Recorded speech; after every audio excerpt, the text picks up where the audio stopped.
Hello, adventurers, and welcome to the Random Adventures podcast.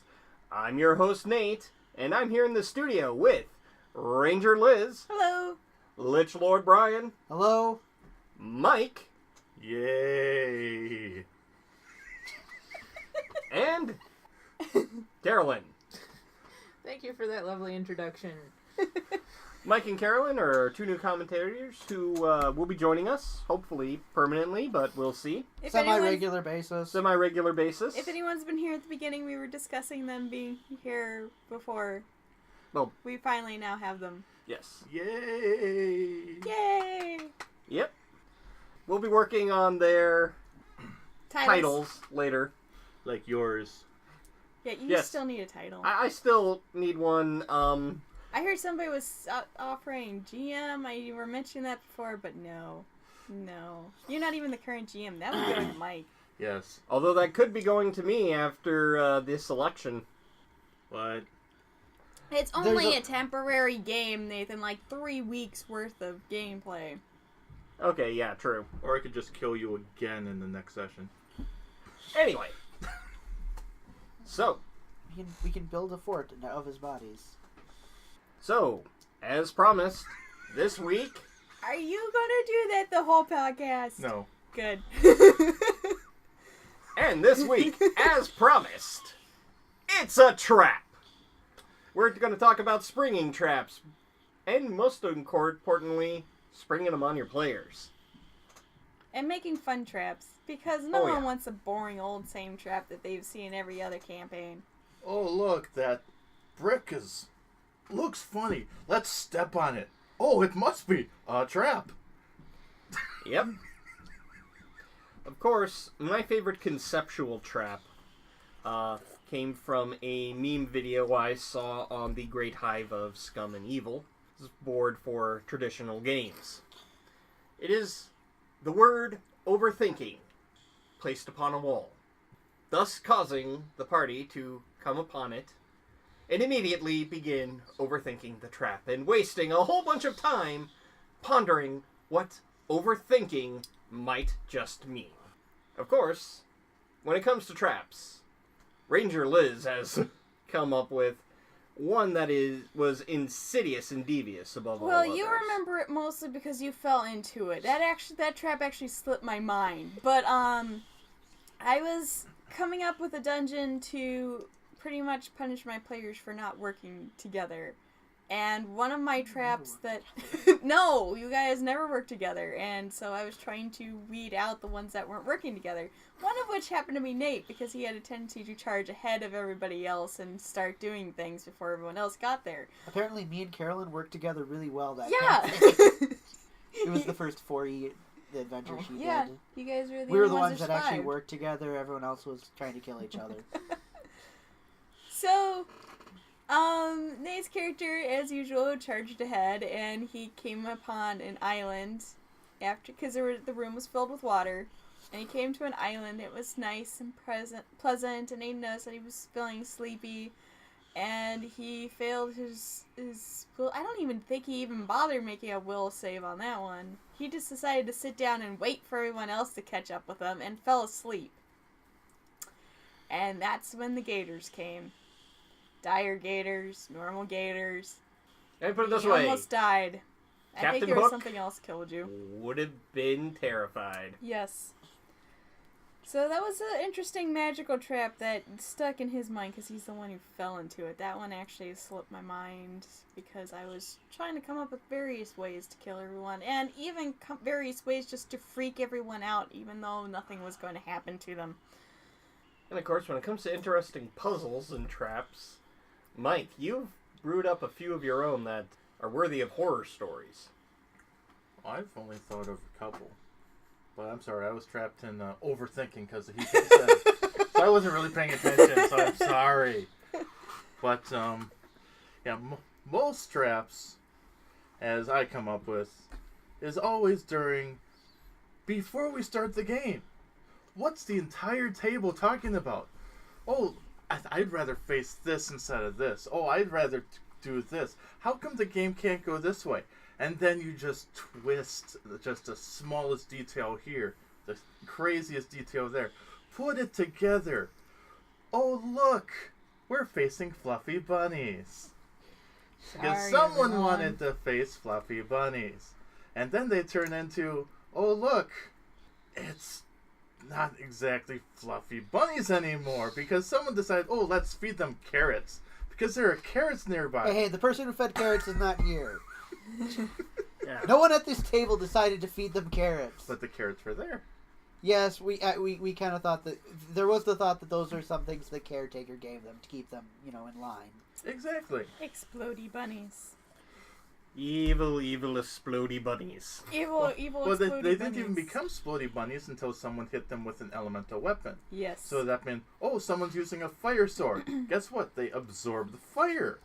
And then when someone pierces them, oh, guess what? They explode with fire. Oh, now someone attacks them with an acid weapon. They absorb the acid.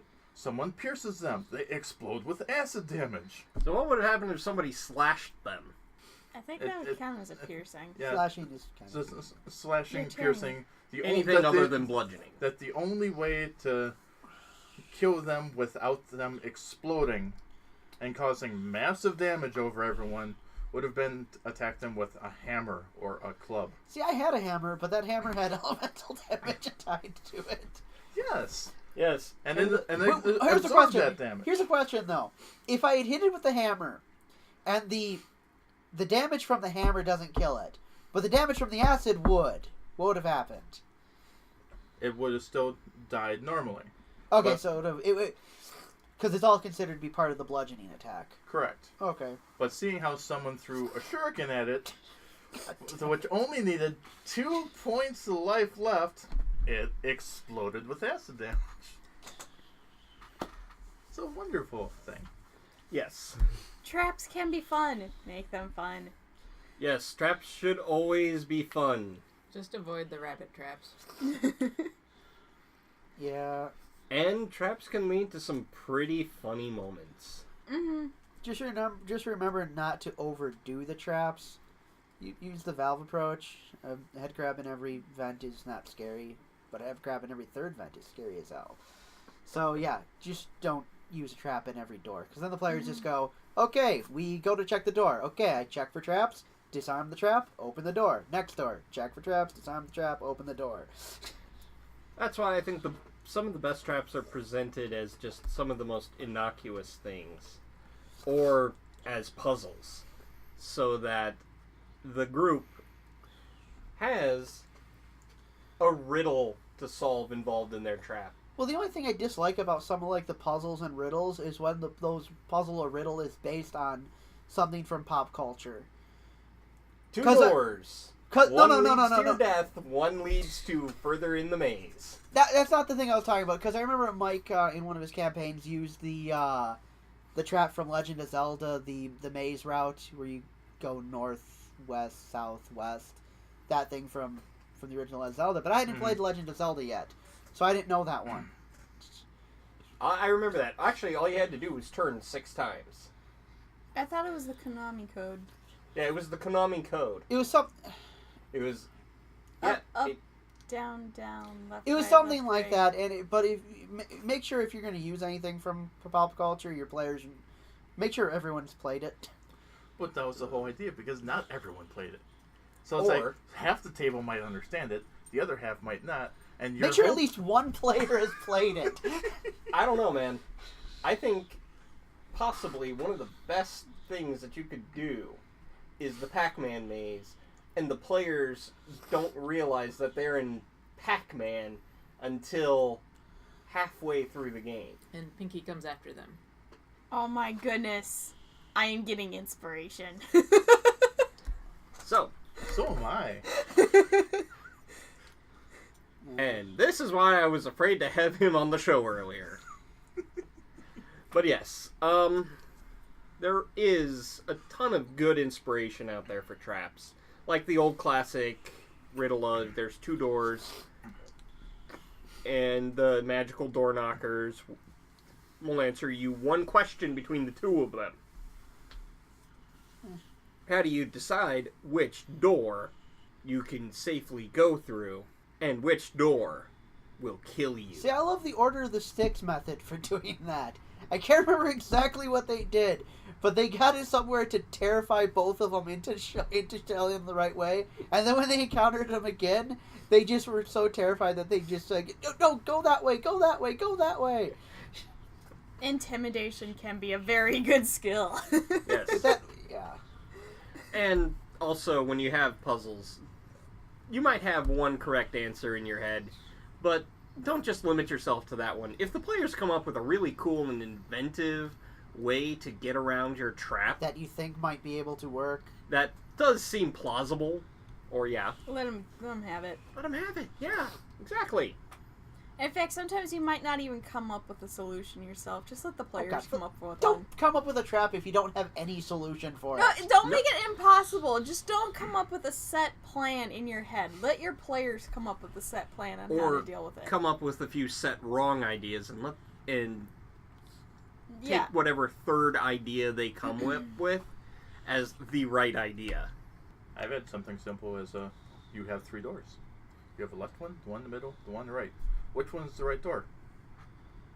The one on the right. The right door, yes. Why? Because it's the right door. Overthinking. You know, when we go through to do the picture edit for this, I'm going to try and get that picture of SpongeBob holding his hands out. And Imagination. then, except replace imagination with overthinking. Back to the topic at hand. Most of the traps I've created have been relatively straightforward. I mean, I've put out common pit traps. I did steal one trap as a trap from. There was one trap I had stolen straight out of Skyrim, which was the swinging axe hallway trap. But a lot of them are you walk into a room. Did you trip the trap? Well, the room is now locked. Find your way out, kind of deals. I tend to shy away from the simple. You step on the thing and you get shot by an arrow traps. Those are fun, but you definitely don't want a player to die or get severely incapacitated because they flubbed one roll outside of combat. Yeah, the traps that make them think, I think, are the best. I just reminded me. I set up a hallway that was like that in that dungeon you guys were in, where there was a floor with different panels, and you all looked down and you were trying to figure out like which panels were safe to step on because nothing was correlating in your mind as to what would be safe. And you know there was going to be arrows shooting at you because you saw these holes in the wall and you saw skeletons on the ground with arrows. What you didn't know is that it was all planted there, and that the one person who decided, okay, I will just step on one, and we will figure it out that way. We'll just test it. Okay, who has the highest constitution? Yep, you guys stepped on it, and then you tiptoed your way across. That was awesome. I love that. It was Yes. that overthinking thing. Yes, the substitute. I just love the substitute for the rogue when determining traps. Okay, who has the most hit points? You go first. Okay. Most hit points / best fortitude save. And I remember one of my favorite traps that I came up with. It was in our pre-4E campaign when I did the just end of the world campaign, and there was a pyramid out in the middle of the desert that they had to go to rescue this person. And as they go in, they go through. They've hit this room. They trigger the trap, and the floor drops out on a bunch of them. Now, originally, when this trap had first been built, thousands and thousands of years ago, the bottom of this area was full of fine wine. Just really potent, strong, fine wine. Why? To get the thief drunk before they died, Okay. so that they would not be able to pull themselves out of the trap. Well, this trap was supposed to be refreshed every, so many years before the wine turned to vinegar. Well, a few thousand years of decay, and what happens to wine? Vinegar and slowly evaporates. That's right. It was just vinegar down there. So, the players had to make con saves against Vinegar.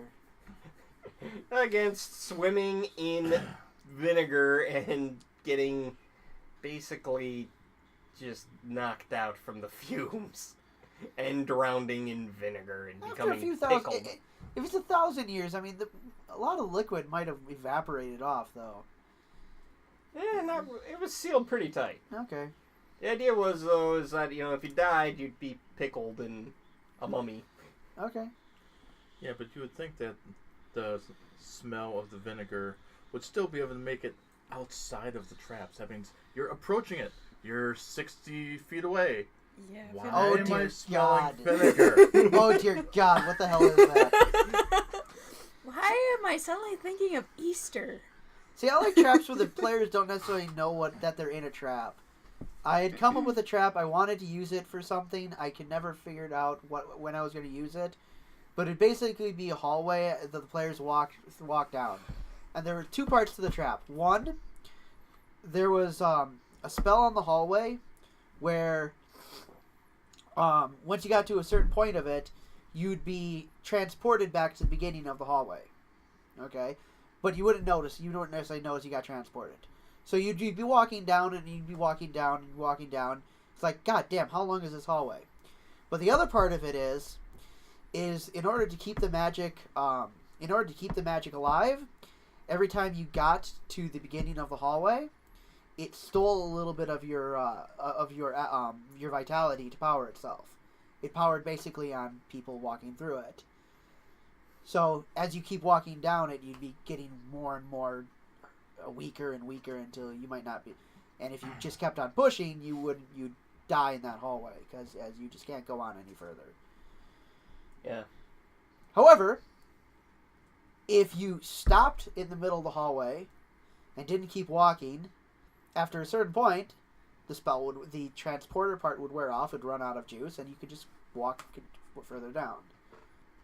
But it was kind of playing into the fact that a lot of adventurers, if they run into a problem, their immediate idea is just run for it. If you're feeling tired and weaker, just run forward faster. Just go faster. Muscle through it. Just keep going. We'll play through the pain. Oh, you're dead? Ah, crap. Drag the body along. We'll find out what's happening. So, I mean, that's the kind of traps I usually think up when I don't get to use most of them because I can't think of ways to get them in there. But those are traps I've thought of. All right. But then you get players that go outside the norm and, oh, well, you guys just keep running and running. I'm going to take a nap. The problem is, they'd keep running into that water. Wait a minute, how the hell did you get ahead of us? One thing to know about traps that I think is important that some GMs don't is you need to, if it's a trap that's impossible for them to avoid, there needs to be some warning, even if it's just sort of like the crazy person in town mentioning something about some weird hallway, like maybe that the players might completely blow it off, but you at least gave them a small amount of something to hint, because otherwise some players might just totally have absolutely no idea what to do. You got be the all weirdest upset. sense of deja vu. Yeah, or so forth. Or if you know that there's someone who's always marking the hall, where when they go in the dungeons they're marking the hallway, eventually they'll come across their mark and go, wait a second. So that might give them that might be, it gives for them to clues, avoid. yeah, but I Yeah. mean it involved.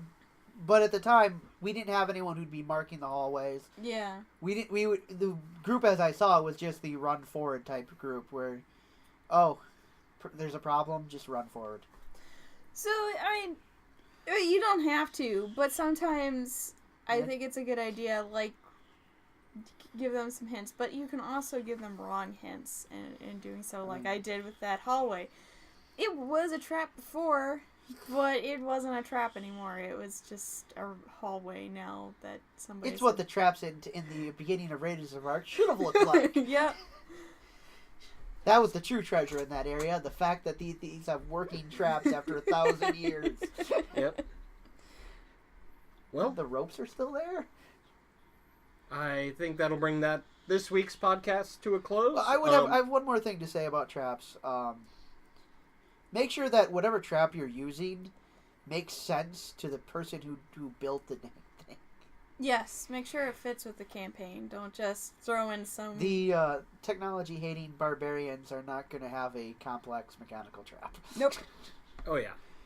And the uppity wizard might not use a simple pit trap. He's too good for that. No, come on, they have floating rivers in their towers. Why would they have a simple pit Some trap? of them have floating towers. Never trust a wizard. Just slather yourself in bird dung. You'll get up there. Oh, in order to get out of this trap, you need to climb the wall. Oh, I'll use float. No, you have to actually climb the wall. No, a trap for me is to actually trust the wizard. Nathan, were you the only one who didn't turn off your cell phone? No, before I we turned started? off my cell phone. Did you turn it on instead of off? No, I turned it off. Well, it's still an annotation that we cannot delete. Oh, well, it's a trap. All right. Wrapping up. Do we have a question of the week? Yes, we do. We have a question of the week. Yay! And new Hey. people. This week's question is, Why? what is your favorite part of your favorite game system? Is it the flaws or the game or... Well, if your favorite part of the game is the flaws, Well, you said game system. So is Yeah. that's what I'm saying. Is like it... D&D or not like console game Oh, system. Oh, okay.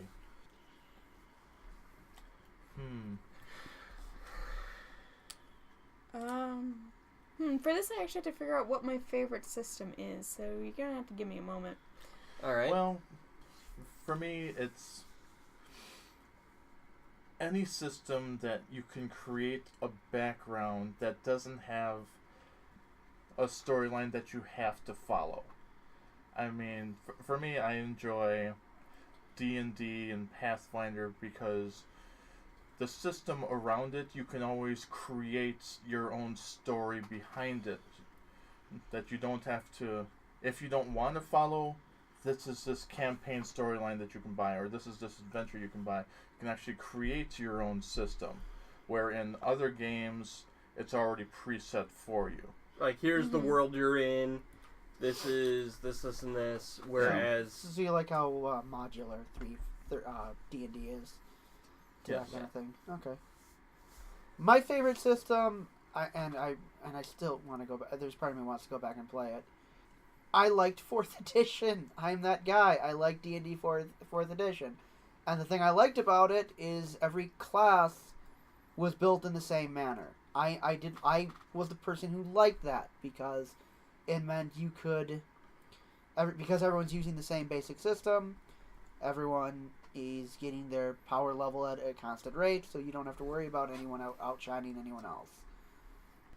There's aspects of 40 I didn't like, but I liked how balanced 4th edition was. I always said that I wasn't against 4th when it came out. I mean, it's like, sure, you played 3.0 and 3.5 for a long time, Yeah. and then 4th came out, and it was just something different, so people didn't like it, but after you played it for a while, you could get used to it. It was just a different play style. I know a lot of 3.5 people didn't like how tactical 4th edition felt, but I enjoyed that too as a tabletop wargamer. But I know a lot of people didn't like that. There was one doubt, and that's a thing I can actually get behind. But to say it was a drastic diversion from D&D, I didn't see it. So yeah. Carolyn, what about you? I'm actually going to be stretching back a little bit. Back when I played Deadlands, I liked the card system for initiative. It was different. I liked different, and it fit the setting. The Weird West, playing poker in the tavern, the pub, whatever. It was just something unique. Oh god, I gotta find my Deadlands books now. As for me, I think it's no small surprise what my favorite system is. It's My Little Pony. There's an RPG, I assure you. Yes, there is. I've seen it too. Farscape. Fatal? No. Do you Fables. play as Doctor Who? No, it's Exalted. Transformers. There's a Transformers game. Yeah, There's a there is. game for everything. There's a game for everything. And yes, there is a Pathfinder. It's called Pony Finder. I've seen it on Drive-Thru RPG. You like Pony Finder? I never knew that about you, Nate. Please Mike, tell me more. The audience can't see this, but you know what's happening. How dare you? It's a good thing we don't have the camera on. You can blur that out, can't you? You can include the pixels. Anyway.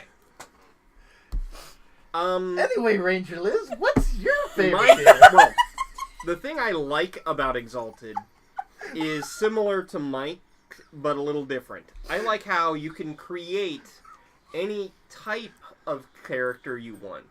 You can create, for example, the Dawncast Super Warrior who follows more of the pattern of Roni Kenshin, where he doesn't want to fight. He would rather talk his way out of a fight. He would rather do anything but fight.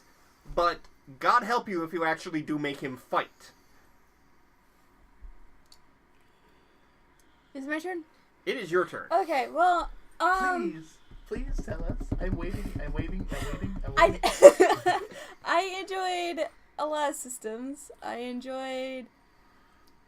As flawed as Savage Worlds is, I did like the fact that you could create pretty much anything you want. Except a talking character. Yes, except a talking character. Don't try it. It does not work. I enjoyed 3.5, but I think that's of D&D, but I think that's more of a nostalgic. That was the first actual role-playing game I played.